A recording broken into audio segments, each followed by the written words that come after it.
할렐루야. 아멘. 아멘. 여러분 오늘도 이 귀한 자리에 잘 오셨습니다. 오늘 큰일 났습니다. 지금 벌써 43분이니 이거는 예배가 아주 길어질 거예요. 그러니까 여러분 준비를 단단히 하시고 그래도 말씀이 있는 곳에 은혜가 넘칩니다. 오늘도 주신 은혜를 사모하시기를 바랍니다. 하나님 은혜 베푸시기 위해서, 복 주시기 위해서 오늘도 이 자리에 불러주셨습니다. 우리 옆분들과 인사하세요. 잘 오셨습니다. 오늘 수지 많으셨습니다. 하나님의 놀라운 은혜와 복을 기대하세요. 상상도 못할 은혜가 임할 것입니다. 아멘. 아멘. 하나님께서 여러분들을 그렇게 사랑하십니다. 하나님 지금도 살아서 역사하십니다. 오늘도 우리 가운데 역사하시는 분, 그분은 오늘도 살아계신 하나님이십니다. 아멘. 오늘 말씀의 제목을 한번 따라서 하실게요. 말씀으로 마음을 새롭게 하라. 우리 학생들도, 여기 목사님 보세요. 목사님, 우리 남학생들, 그래요. 우리 여학생들 다 같이 따라서 하십니다. 말씀으로 마음을 새롭게 하라. 아멘. 아멘.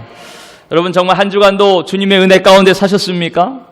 주님의 인도하심 따라 또 주님이 기뻐하시는 삶, 그 삶을 사셨습니까? 갑자기 아멘이 줄어들었어요. 여러분 주님께서 지금도 함께 하셔서 그 복된 걸음으로 인도해 나아가실 줄 믿습니다. 요 근래 날씨를 보면서요, 저는 전도서 3장 1절 말씀이 생각났어요. 범사에 기한이 있고 천하 만사가 다 때가 있다. 이 말씀이 생각났습니다. 정말 날 때가 있고 죽을 때가 있고 심을 때가 있고 뽑을 때, 심은 거를 다시 뽑을 때가 있어요. 병들 때가 있고 치료할 때가 있고 세울 때가 있고 무너질 때가 있고 웃을 때가 있고 울 때가 있고 슬플 때가 있고 춤출 때가 있다 그랬습니다. 가뭄으로 땅이 타들어갈 때가 있고 태풍과 쏟아지는 장대비로 홍수가 날 때가 또 있어요. 또 오늘 날씨를 보니까 언제 그랬냐는 듯이 햇빛이 짱짱, 얼마나 맑은 햇살이 비치는지요. 또 시원한 바람이 불어오지요.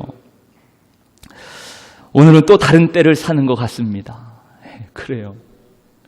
우리는 그저 하나님께서 정하신 때에 따라 그때 인생을 살아간다는 것을 절감하는 그런 기간이었어요. 우리가 미처 다 이해할 수 없는 이 모든 기한과 때를 통해서 오늘도 살아계신 하나님을 바라보고 영혼을 사모할 그런 마음을 주셨다는 것, 그것이 얼마나 큰 은혜인지 모릅니다. 그래서 전도서 기자가 이렇게 고백합니다. 3장 11절 말씀에 하나님이 모든 것을 지으시되 때를 따라 아름답게 하셨고 또 사람들에게는 영혼을 사모하는 마음을 주셨느니라. 그러나 하나님이 하시는 일의 시종을 사람으로 측량할 수 없게 하셨도다. 이 날씨 하나도 측량할 수가 없어요. 어떻게 되는지 측량할 수가 없는 것이. 여러분 오늘도 우리의 때에 맞게 들려주시는 하나님의 말씀이 우리 앞에 있습니다. 오늘도 우리에게 필요한 말씀을 하나님께서 들려주실 것입니다. 그 말씀의 능력으로 저와 여러분들의 마음이 새로워지고 영혼을 사모하는 마음, 예수 생명으로 그렇게 충만해지시기를 주님의 이름으로 축복합니다. 우리는 지난 시간 예수님을 떠나는 사람과 예수님 곁에 남는 사람들을 보았습니다.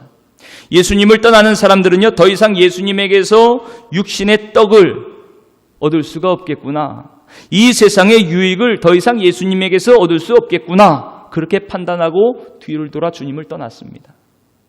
반면에 예수님 곁에 남아있던 자들은 이렇게 말합니다. 주여, 생명의 양식이 주께 있사오니 우리가 누구에게로 가오리까? 생명의 양식이 되신 주님께 남았습니다. 여러분 오늘도 우리가 예수님 곁에 남아있는 이유는요, 생명의 말씀이 오직 주님께 있기 때문에 그렇습니다. 지금 이 시간에도 예수님은 영원한 생명의 떡인 주님의 영생하는 말씀으로 우리를 살리실 것입니다. 살아계신 하나님의 아들 주님의 영생의 말씀이 오늘도 우리의 상하고 이 굳은 마음을 새롭게 치료하실 줄 믿으시기를 바랍니다. 이런 은혜를 사모하며 지금 여러분 이 자리에 나오셨죠? 그렇습니다. 믿음으로 이렇게 주님의 은혜를 사모하며 나온 저와 여러분에게 그 믿음대로 이루어질 줄 믿습니다. 오늘 본문에 보니까요, 그런데 다른 의도를 가지고 다른 이유로 주님 앞에 나온 한 무리가 소개되고 있습니다. 그들은 예루살렘에서 온 몇 명의 바리새인들과 서기관이었어요. 당시 예수님이 사역하신 곳은 갈릴리 지방이죠. 그 갈릴리 지방에서 병자를 고치시고 또 천국 복음을 전파하셨습니다. 그 거리가 예루살렘에서 약 오늘날 길이 잘 뚫린 오늘날에도 한 160km 정도가 된다 그래요. 서울보다 훨씬 반 더 가야 되는 거죠. 더 먼 거리입니다. 그런데 그 먼 거리 예루살렘에서 예수님을 만나기 위해 갈릴리까지 찾아온 거예요. 근데 가만히 보니까요, 그 찾아온 이유가 좀 수상합니다. 예수님께 오자마자 예수님 제자들이 장로들의 전통을 지키지 않았어. 그리고 비난하고 책망하는 그 소리가 들려와요. 여러분, 그들이 예루살렘에서 온 이유는요, 어떻게든 예수님의 잘못을 드러내고 꼬투리를 잡으려는 목적에서 왔습니다. 그들은 처음부터 예수님의 사역이 자신들의 종교적인 전통과 권위에 대한 도전이라고 판단을 했던 것이에요. 그래서 예수님의 권위, 예수님의 인기를 한순간에 무너뜨리기 위해서 또 그렇게 함으로써 자신들의 종교적인 기득권을 계속 유지하는 그럴 마음을 가지고 지금 예루살렘으로부터 갈릴리, 예수님이 있는 곳까지 찾아와서는요, 예수님과 그 제자들을 은밀하게 보고 있는 것이에요. 주시하고 있는 것입니다. 참, 그러고 보면 내가 무엇을 보고자 하느냐, 내가 어떤 마음을 가지느냐, 그거에 따라서 보여지는 것도 달라지는 것 같습니다. 가만 보면 매사에 문제거리 또 비난거리를 찾는 사람들도 있어요. 그 사람들의 눈에는요, 늘 그런 것들이 보이는 것입니다. 책망하고 불평한 것들이 눈에 들어옵니다. 좋은 것을 보지 못하고 비난하고 불평한 것들이 눈에 바로바로 들어오지요. 왜 그런가? 어떻게 보면 우리의 마음이 그런 부정적인 생각들, 불평과 비난, 그런 것들로 가득 차 있기 때문이 아닌가, 그렇게 생각할 때가 있습니다. 왜 그런가? 그런 마음으로 보니까 사실 그런 것들이 더 잘 보이는 것이죠. 마치 예수님을 모함하고 비난하기 위해 예루살렘에서 온 서기관들과 바리새인과 같습니다. 여러분, 우리 업성교회 성도님들은 언제나 감사한 마음으로 좋은 것들만 보시고 가정에서나 직장에서나 서로 격려하고 칭찬하고 축복하는 그런 하나님의 자녀들이 되시기를 축복합니다. 네, 격려하고 축복하시기를 바랍니다. 근데 이렇게 악한 마음으로 예수님을 살피던 그들에게요, 드디어 용서할 수 없는 비난거리가 그들 눈에 들어오게 된 거예요. 그게 무언가? 예수님의 제자들 중에 몇몇이 부정한 손으로, 그러니까 다시 말해서 손을 씻지 않은 손으로 음식을 먹는 걸 보게 된 것입니다. 모두가 다 그런 것도 아니고 몇 명이 그런 거예요. 그걸 보고는 예수님께 항의하며 묻습니다. 우리 다 같이 5절 말씀을 함께 읽겠습니다. 5절 말씀 시작.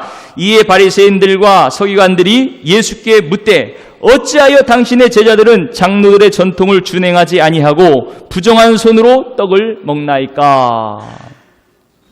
당시 유대인들은 손으로 직접 음식을 먹었습니다. 우리처럼 숟가락, 젓가락, 포크 이런 거 사용하지 않고 그냥 손으로 집어 먹는 거예요. 당시 바리새인들과 서기관들은요, 식전에는 반드시 손을 씻었다 그래요. 더 엄격하게는 목욕을 했다 그럽니다. 그렇게 해서 부정을 제거해야 된다고 그렇게 얘기한 유대의 장로들의 전통, 그런 오래된 종교적 간습을 그렇게 꼭 지켜야 된다고 생각을 했던 것이죠. 그러니까 혹시라도 외출해서 부정한 사람들과 접촉을 하고 부정한 어떤 물건들과 접촉했을 때 자신도 모르는 사이에 부정이 옮겨올 수 있다고 생각을 했기 때문에 그런 것이에요. 그래서 자신의 부정함을 씻기 위해서는 반드시 손을 씻고 또 그릇도 씻고 이렇게 음식을 먹어야 된다는 이 장로들의 전통적인 가르침을 지켜왔던 것입니다. 근데 문제는요, 이 장로들의 전통이 오랜 종교적인 간습으로 점차 굳어지면서 그 본래의 취지, 깨끗함을 위한 그 본래의 취지를 넘어서서 이 전통 자체가 절대적인 권위를 가지고서요, 그 전통으로 사람을 판단하고 정죄하고 비난하는 그런 도구가 되면서부터 시작되는 것이에요. 좀 쉽게 말씀드리면 본래 이 장로들의 전통이라는 것은 이 구전율법을 이야기합니다. 서기관들에 의해서 구전으로 전해오는 율법이에요. 모세가 시내산에서 하나님의 율법을 받았죠. 이것은 기록된 말씀, 성문법입니다. 기록된 말씀이에요. 그런데 그것을 이 실제 실생활에서 다 하나하나 적용하기에는 너무 애매한 것이 많은 것이에요. 그러니까 그것을 쉽게 구체적으로 적용할 수 있도록 이런 종교 지도자들, 서기관들이 하나하나 적용할 수 있도록 세부 조항을 만든 것, 이게 바로 이 구전으로 전해 내려온 장로들의 전통이었거든요. 그 조항이 613가지나 되었던 것입니다. 쉽게 얘기하면 율법의 어떤 시행 규칙들이죠. 실제 시행 규칙들. 예를 들어서요, 십계명에 안식일을 기억하여 거룩하게 지키라 말씀하셨죠. 그러면서 설명하신 말씀이 안식일에 일하지 말라고 말씀하시는 거예요. 거룩하게 지키는 방법 중에 하나가 다른 일 하지 말아라 그러는 것이에요. 근데 일이 대체 뭔지를 모르는 겁니다. 어느 정도가 일이고 어느 정도가 일이 아닌지 애매한 거예요. 실제 생활에서 적용할 수 있는 세부 사항이 그렇게 하나하나 생겨납니다. 하루에 900m 이상 걸으면 일이에요.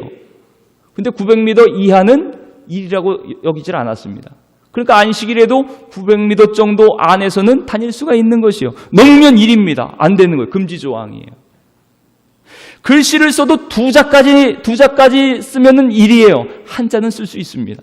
그러니까 이 애매한 일을 하나하나 정하기 위해서 그런 세부적인 규칙을 만든 거예요. 바느질도 일이고, 반죽하는 것도 일이고, 밥 깔고 타작하는 거 일이고, 불 켜고 끄는 것도 일이고, 이런 거 다 안식일에 금지해야 될 일이다. 그렇게 하나하나 이 장로들의, 종교 지도자들이 그걸 세부적으로 정해서 전해지고 전해왔던 것이에요. 그렇게 안식일에 금지할 일들만 해도 39조항이나 되었다고 그럽니다. 이렇게 전해진 장로들의 전통이 점점 일상생활에서 하지 말아라! 그렇게 금지 조항이 되면서 그 권위가 점점 이제 커지게 되는 것이죠. 그걸 어기면 큰일 나게 되는 것이요. 부정한 자, 범법자가 되는 것입니다. 그러면서 모세가 시내산에서 성문법뿐만이 아니고 기록된 십계명뿐만이 아니고 이런 구전으로 전해진 장로들의 전통까지 하나님에게서 받았다. 그렇게까지 믿게 되는 것이에요. 권위가 그렇게까지 올라갑니다. 이제는 더 심지어 구전율이, 이 장로들의 전통이 성문법보다 더 중요하다. 그렇게까지 말하는 종교 지도자들이 생겨나게 되는 것이에요. 안타깝게도 추격이 전도되는 것이죠. 본질보다 형식이 더 중요한 것이 되어버리고 말았습니다. 하나님께서 모세에게 주신 율법을 일상생활에 더욱 철저하게 지키고자 하는 그 마음, 그 선한 마음으로 장로들의 전통이 생겨났는데 그 본래의 의도가 뒤바뀌어버리고 변질돼버리고 율법의 본래 정신까지 왜곡시켜버리고 만 것이에요. 여러분, 율법의 본래 정신이 무엇입니까? 예수님께서 말씀하셨죠. 마태복음 22장 37절로 40절 말씀에 예수께서 이르시되 내 마음을 다하고 목숨을 다하고 뜻을 다하여 주 너의 하나님을 사랑하야 하셨으니 이것이 크고 첫째 되는 계명이요 둘째도 그와 같으니 내 이웃을 내 자신같이 사랑하라 하셨으니 이 두 계명이 온 율법과 선지자의 강령이니라. 하나님을 사랑하고 이웃을 사랑하는 것. 이게 율법 정신의 핵심입니다. 하나님의 말씀의 핵심이죠. 이렇게 하나님 사랑과 이웃 사랑을 위해 주신 하나님의 계명이 서서히 변질되면서 하나님께는 형식적인 절차만 남게 됩니다. 형식적인 절차만 가지고 예배 드리는 거요. 그렇게 형식적인 모습으로 경건생활하는 것입니다. 이웃에게는 오히려 책망하고 정죄하는 금지 조항이 되어버리고 마는 것입니다. 이 율법이요. 장로들의 전통이요. 본문에 손 씻고 음식을 먹는 문제도 그런 거예요. 서서히 종교의식으로 발전하게 되니까요. 언제부턴가 손 씻지 않는 것은 종교적으로 부정한 자로 그렇게 매도당하게 돼요. 손 씻지 않고서는요. 그냥 비난거리가 되는 것입니다. 큰일 날 일이 되는 것이에요. 한번 정해진 전통과 관습이 인간의 마음과 행동을 규제하면서 점점 굳어지기 시작합니다. 인간을 위해 주신 법이 이제 오히려 인간을 범법자로 만들게 되는 것이에요. 조롱거리로 만듭니다. 비난거리로 만듭니다. 이렇게 지나친 전통과 관습, 형식에 매여 있게 되면요. 그 내적인 의미, 본래의 취지를 놓쳐버리게 돼요. 그리고 화석화된다 그러죠. 화석처럼 굳어진 형식에 따라 판단하고 그 편협한 마음에 갇혀버리는 그런 우를 범하게 됩니다. 바로 오늘 본문에 나온 바리새인들과 서기관들의 모습이 바로 그랬던 것이에요. 그들은 고질적인 전통의 잣대로 예수님의 제자들을 부정한 자로 몰아가기 시작합니다. 또 제자들을 그렇게 제대로 가르치지 않은 예수님, 당신도 똑같은 사람이야, 당신도 부정한 자야, 그렇게 몰아가는 것이에요.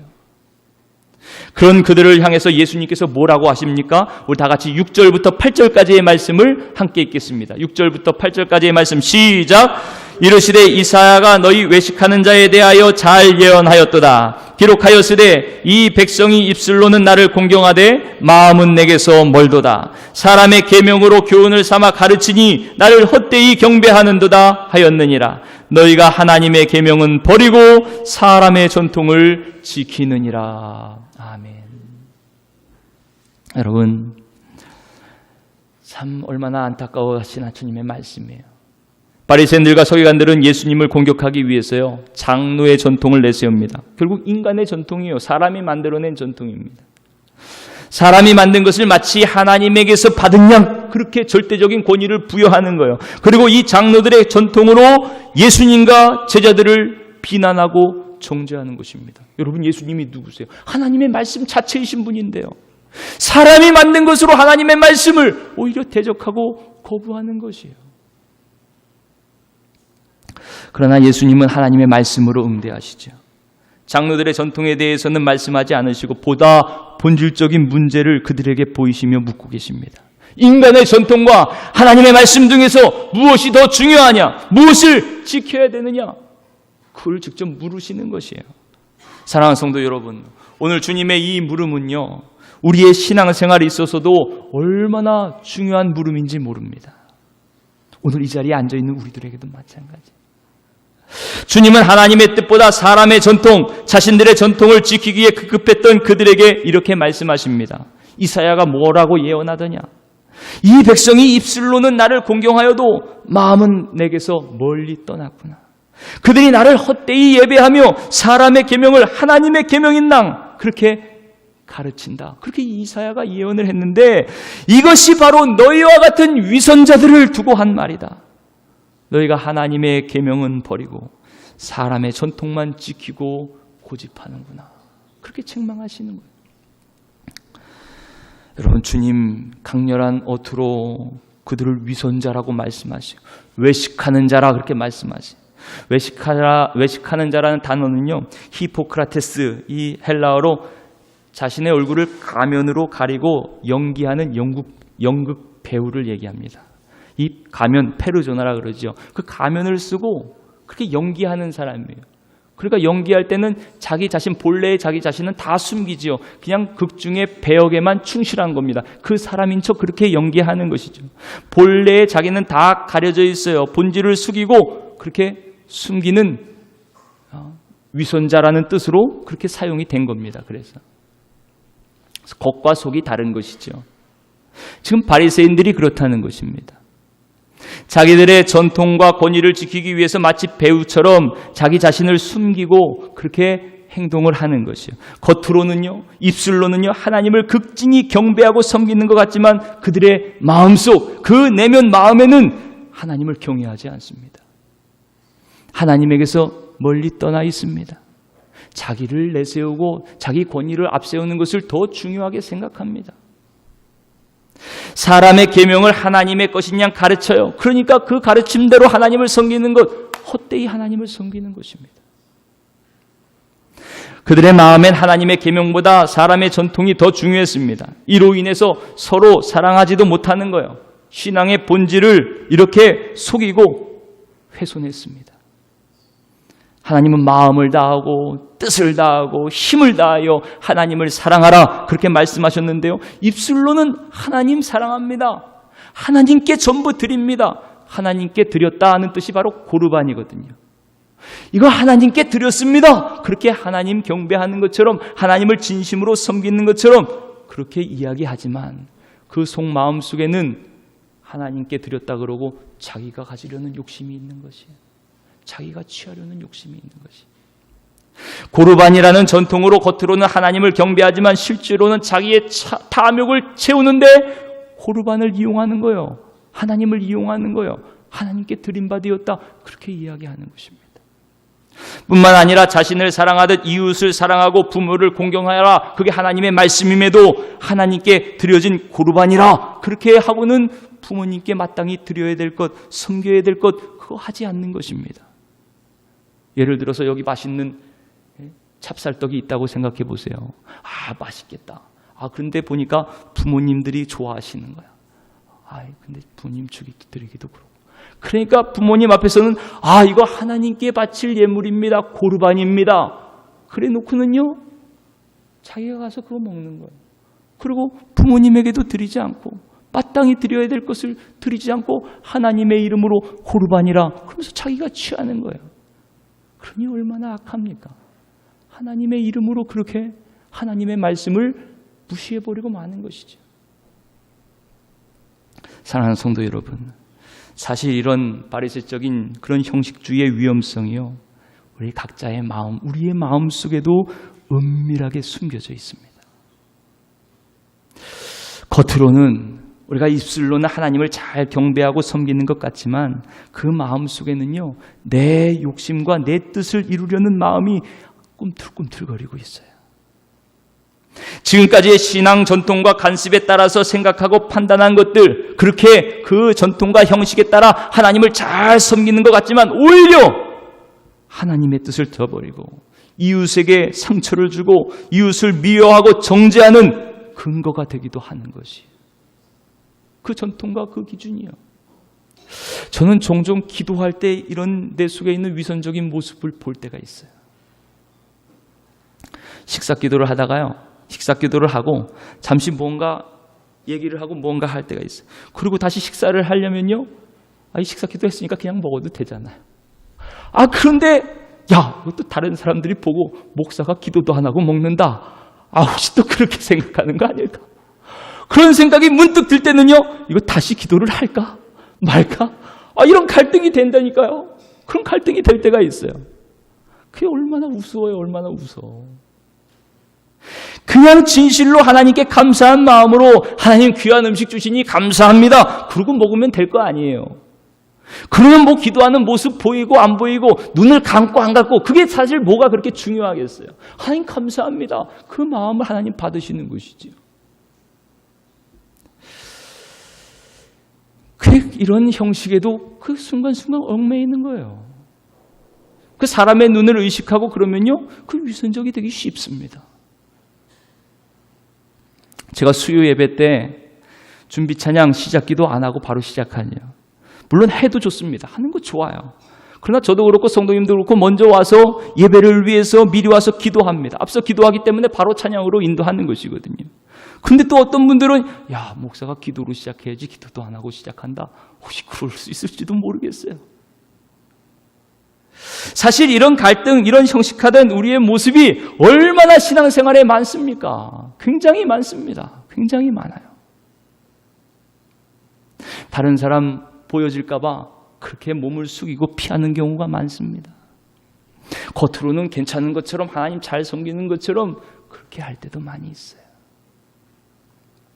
지금 예배도 마찬가지입니다. 지금 자리에 앉아서 그저 아멘 크게 하고 두 손 들고 찬송하고 기도 크게 하는 것, 반듯하게 앉아있는 우리의 겉모습, 그런 외적인 형식, 그것이 정말 중요한 것이 아니에요. 물론 그것을 무시하는 것은 아닙니다. 하지만 더욱더 중요한 것이 무엇이냐, 진실한 마음으로 주님의 구원의 은혜를 찬송하며 감사하는 것, 또 주실 은혜를 사모하며 그렇게 영과 진리로 하나님 앞에 나아가는 것, 그것이 하나님 기뻐하시는 참된 예배자가 아니겠습니까? 그 마음이 중요한 것이. 사랑하는 성도 여러분, 지금 우리 마음속에 어쩌면 뱀처럼 자리 잡고 있는 이 사람의 전통과 형식과 위선을 버리고 순결한 하나님의 말씀으로 돌아와야 될 줄 믿습니다. 손을 씻지 않는다고 불결한 것이 아니에요. 정말 불결한 것은 마음을 씻지 않는 것이 불결한 것입니다. 하나님께서 진정 바라시는 것은 보이지 않는 전통, 보이는 전통이나 형식이 아니고 우리의 마음을 돌이키는 것입니다. 무엇보다 심히 부패한 우리 마음을 성령 안에서 말씀으로 새롭게 하는 것이에요. 참다운 깨끗함이란 하나님의 말씀을 받아들이고 그 말씀에 내 마음을 순종케 하는 것입니다. 참다운 순결은 하나님의 말씀에 순종하고 그 말씀에 의해서 내 자아가, 우리의 전부가 새로워지는 것, 그것이 참된 순결인 줄 믿으시기를 바랍니다. 그래서 주님께서 이렇게 말씀하시는 거예요. 다 같이 14절 말씀을 함께 읽겠습니다. 14절 시작. 무리를 다시 불러 이르시되 너희는 다 내 말을 듣고 깨달으라. 하나님께서 이제 그들의 잘못을 바로잡을 수 있는 답을 제시해 주시는 것이, 우리의 가장 귀한 깊숙한 것, 우리의 마음으로부터 변화되어야 돼요. 성경은 심히 부패한 것이 사람의 마음이라고 이야기를 하십니다. 말씀을 하십니다. 이 부패한 마음을 정결하고 새롭게 하시는 분, 그분은 바로 하나님이세요. 주님은 살아있는 생명의 말씀으로 우리의 마음을 깨끗하게 하시고 이 시간도 새롭게 하시는 줄 믿으시기를 바랍니다. 시편 19편 8절 말씀에 여호와의 교훈은 정직하여 마음을 기쁘게 하고 여호와의 계명은 순결하여 눈을 맑게 하시도다. 눈은 마음의 창이라 그러죠. 오늘도 우리의 마음을 새롭게 하고 순결하게 하시는 것, 그건 주님의 말씀이에요. 주님의 계명이요, 주님의 가르침이요, 주님의 교훈입니다. 이 마음이 얼마나 중요한지 잠언 4장 23절은 모든 지킬 만한 것 중에 더욱 내 마음을 지키라. 생명의 근원이 이에서 남이라. 그렇게 말씀하셨어요. 주여, 이 시간도 성령님께서 우리의 마음을 하나님의 말씀으로 새롭게 하옵소서. 간절히 사모하시기를 바랍니다. 그 말씀의 능력으로 우리의 마음이 정결하고 새롭게 주님 이 시간 역사하옵소서. 간절히 기도하고 사모하는 저와 여러분 되시기를 바랍니다. 이 중요한 마음을요, 이 헛된 편견과 독선과 오염된 전통에 그렇게 내버려 두면 안 됩니다. 예수님의 말씀, 주님 말씀하시는 거예요. 내 말을 듣고 깨달아라. 너희의 마음을 진리의 말씀으로 채우라. 그렇게 권면하시는 것입니다. 왜 그러냐? 왜 하나님의 진리의 말씀, 생명의 말씀으로 우리의 마음을 채워야 되냐? 주님께서 보다 깊이 있게 말씀하세요. 우리 다 같이 15절, 16절 말씀을 함께 읽겠습니다. 15절, 16절 말씀 시작. 무엇이든지 밖에서 사람에게로 들어가는 것은 능히 사람을 더럽게 하지 못하되 사람 안에서 나오는 것이 사람을 더럽게 하는 것이니라 하시고. 아멘. 형식과 전통, 그것은 바깥에서 들어오는 것들입니다. 손을 씻지 않고 먹는다, 그 바깥에서 들어오는, 그거는 우리를 더럽게 하지 못한다 그래요. 밖에서 오는 전통과 음식과 재물, 이런 것 모두가 다 무조건 부정하고 더러운 것이 아닙니다. 정말 중요한 것은 그것을 받아들이는 우리의 마음인 것이에요. 우리의 마음이 참되고 선하면요, 재물도 선하게 사용됩니다. 전통도 선하고 유익하게 사용됩니다. 말씀대로 마음이 깨끗하면 포도주도요, 주님의 십자가 사랑이 됩니다. 오늘 우리가 포도주 마시잖아요. 주님의 사랑의 피를 마시는 것이, 또 저것이 치료하는 음료가 됩니다. 치료의 능력이 돼요. 그러나 거짓되고 위선된 마음, 미움과 탐욕에 물든 악한 마음으로 볼 때는요, 모든 것이 다 우리를 더럽히는 것이에요. 그 속에 악한 마음에서 나오는 것이, 그것이 진정으로 우리를 더럽히는 악한 마귀의 도구가 되는 것입니다. 그러니 문제는 바로 내 마음이죠. 사람의 마음입니다. 우리 속에 무엇이 가득한가가 문제예요. 우리를 더럽히는 악한 것들이 마음속에 가득하면 결국 그 사람도 더럽혀질 수밖에 없는 것이에요.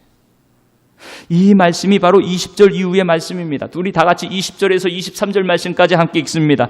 시작. 또 이르시되 사람에게서 나오는 그것이 사람을 더럽게 하느니라. 속에서 곧 사람의 마음에서 나오는 것은 악한 생각, 곧 음란과 도둑질과 살인과 간음과 탐욕과 악독과 속임과 음탕과 질투와 비방과 교만과 우매함이니 이 모든 악한 것이 다 속에서 나와서 사람을 더럽게 하느니라. 10계명 하나님의 말씀을 범하는 것이 다 여기 들어있는 거예요. 7계명 간음하지 말라. 간음과 음란과 음탕한 마음이 결국 그렇게 범죄하게 더럽게 만드는 것입니다. 6계명 살인하지 말라. 살인과 악독과 질투와 비방과 교만과 우매함, 그것이 우리를 죽이게 만드는 것이에요. 8계명 도둑질하지 말라. 그 도둑질할 마음이 우리 안에 있어요. 9계명 거짓말하지 말라. 속이는 마음이 우리 안에 있어요. 10계명 탐내지 말라. 우리 안에 탐욕이 결국 우리를 범죄하게 만드는 거예요. 더럽게 만드는 것이에요. 사랑하는 성도 여러분, 이 모든 악한 것들, 악하고 더러운 마음을 지금도 다시 정결하고 새롭게 창조하시는 분이 계십니다. 그분이 바로 누구십니까? 바로 예수님이세요. 예수님. 하나님의 말씀이신 예수님, 오직 그리스도만이 우리의 마음을 새롭게 창조하십니다. 정직한 영으로 새롭게 하십니다. 오늘 주님의 말씀만이 오늘도 우리의 마음을 참되게 하시고 진리로 충만하게 하시는 줄 믿으시기를 축복합니다. 우리가 하나님의 말씀으로 돌아가지 않으면 결코 하나님이 기뻐하시는 참된 마음으로 회복될 수가 없는 것이에요. 그래서 하나님은 야고보 사도를 통해서 우리에게 이렇게 말씀하십니다. 야고보서 1장 17절 18절 말씀에 온갖 좋은 은사와 온전한 선물이 다 위로부터 빛의 아버지께로부터 내려오나니 그는 변함도 없으시고 회전하는 그림자도 없으시니라. 그가 그 피조물 중에 우리로 한 첫 열매가 되게 하시려고 자기의 뜻을 따라 진리의 말씀으로 우리를 낳으셨느니라. 진리의 말씀으로 우리를 낳으셨어요. 여러분들을 낳으셨어요. 여러분, 모든 선한 것들은 다 위로부터 하나님께로부터 온다고 말씀하셨습니다. 이 시간도 아버지께서 모든 선한 것을 저와 여러분들에게 부어주실 줄 믿습니다. 그 선한 것, 그 무엇보다 중요한 것이 주님의 마음을 품는 것이, 하나님의 정결한 마음을 품는 것이, 그 선한 첫 열매를 맺게 하시려고 뜻을 정하셔서 하나님의 뜻대로 진리의 말씀으로 우리를 낳으셨습니다. 여러분들을 낳으셨어요. 길이요 진리요 생명이신 예수께서 오늘도 이 예배를 통해서 저와 여러분들을 새롭게 창조하시는 줄 믿으시기를 바랍니다. 새롭게 창조하신 능력이 오늘도 예수 안에 우리에게 있는 것이에요. 욕심이 잉태하면 죄를 낳지요. 죄가 장성하면 사망을 낳는다 말씀하십니다. 그런 것처럼 진실로 하나님의 선한 열매를 맺게 하시는 것은 하나님의 말씀, 그 말씀으로 우리를 낳으셨기 때문에 우리가 하나님 기뻐하시는 선한 열매를 맺게 되는 줄 믿습니다. 또 이렇게 말씀하십니다. 야고보서 1장 21절 22절 말씀에 그러므로 모든 더러운 것과 넘치는 악을 내버리고 너희 영혼을 능히 구원할 바 마음에 심어진 말씀을 온유함으로 받으라. 너희는 말씀을 행하는 자가 되고 듣기만 하여 자신을 속이는 자가 되지 말라. 너희 영혼을 능히 구원하는 그 말씀, 지금도 여러분들의 마음에 심기어진 하나님의 생명의 말씀, 그 말씀을 온유함으로 영원토록 간직하시기를 바랍니다. 그 간직하는 건 어떤 거냐? 귀로만 듣기만 하지 말고 입술로만 하나님 경배하지 말고 그 말씀을 행하는 자가 되라 말씀하시는 것이. 여러분, 이 시간 우리 마음속에 도사리고 있는 모든 더럽고 악한 것들, 그 모든 것을 십자가 앞에서 옷을 찢는 것이 아니고 마음을 찢어 회개하면서 우리의 마음이 전심으로 하나님 앞에 돌아와 우리 마음을 정결하게 하고 새롭게 창조하시는 주님의 말씀, 그 말씀을 온유함으로 믿음으로 받으시기를 축복합니다. 그 말씀의 능력이 오늘도 우리를 새롭게 하시고 여러분들의 마음을 정결하게 새롭게 창조하실 것이. 그래서 우리 모두 말씀을 듣기만 하고 입술로 말하는 위선자가 되지 말고 하나님의 말씀으로 우리의 마음이 새롭게 되어서 말씀을 지켜 행하고 그 말씀대로 살면서 주님 기뻐하시는 말씀의 열매를 맺어 하나님께 영광을 돌리는 저와 여러분 되시기를 바랍니다. 그 삶이 바로 진리와 생명의 말씀 안에서 참 자유를 얻고 참된 행복과 영생을 누리는 복된 삶이 되는 것이에요. 저와 여러분 모두가 그 은혜를 누리시기를 주님의 이름으로 축원합니다.